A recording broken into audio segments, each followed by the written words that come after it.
اعوذ باللہ من الشیطان الرجیم بسم اللہ الرحمن الرحیم۔ ابو ہریرہ رضی اللہ عنہ سے روایت ہے، وہ بیان کرتے ہیں کہ ایک دیہاتی نبی صلی اللہ علیہ وسلم کی خدمت میں حاضر ہوئے۔ انہوں نے عرض کی کہ اللہ کے نبی صلی اللہ علیہ وسلم ایسا عمل بتائیں کہ جب میں اس پر کاربند ہو جاؤں تو میرا داخلہ جنت میں ہو جائے۔ آپ نے فرمایا، تم اللہ کی عبادت کرو، اللہ کے ساتھ کسی کو شریک نہ ٹھہراؤ، فرض نماز قائم کرو، فرض زکوٰۃ ادا کرو اور رمضان کے روزے رکھو۔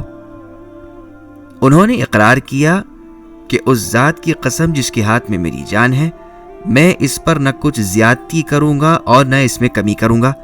جب وہ شخص اٹھ کر چلے گئے تو نبی صلی اللہ علیہ وسلم نے فرمایا، جس شخص کو پسند ہے کہ وہ کسی جنتی انسان کو دیکھے تو وہ اس شخص کو دیکھے۔ اس حدیث کو بخاری اور مسلم نے روایت کیا ہے۔